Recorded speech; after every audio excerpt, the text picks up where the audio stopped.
Google നിയമം ലംഘിച്ചുവെന്ന് US. കോടതിയുടെ കണ്ടെത്തൽ. സെർച്ച് എഞ്ചിൻ കുത്തക നിലനിർത്താൻ കോടികൾ ഒഴുക്കിയെന്നാണ് കോടതി കണ്ടെത്തിയിരിക്കുന്നത്.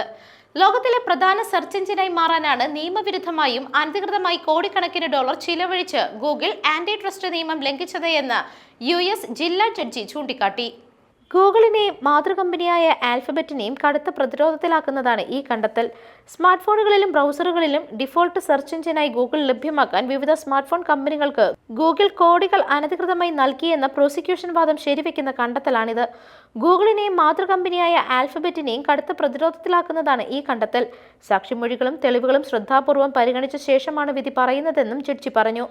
പൊതുവായ തിരയൽ സേവനങ്ങളിൽ മാർക്കറ്റിൽ 89.2% വിഹിതവും ഗൂഗിളിനാണ്. മൊബൈൽ ഉപകരണങ്ങളിൽ 94.9% ഇത് വർദ്ധിച്ചിട്ടുണ്ട് എന്നും വിധിയിൽ ചൂണ്ടിക്കാണിച്ചിട്ടുണ്ട്. സെർച്ച് എഞ്ചിൻ ഉപയോഗിക്കാൻ ആഗ്രഹിക്കുന്നതിനാൽ ഉപഭോക്താക്കൾക്കിടയിൽ ഇത് ജനപ്രിയമാണെന്ന് വാദിച്ച ഗൂഗിളിന് ഈ വിധി തന്നെ വൻ തിരിച്ചടിയാണെന്ന് വിലയിരുത്തപ്പെടുന്നു.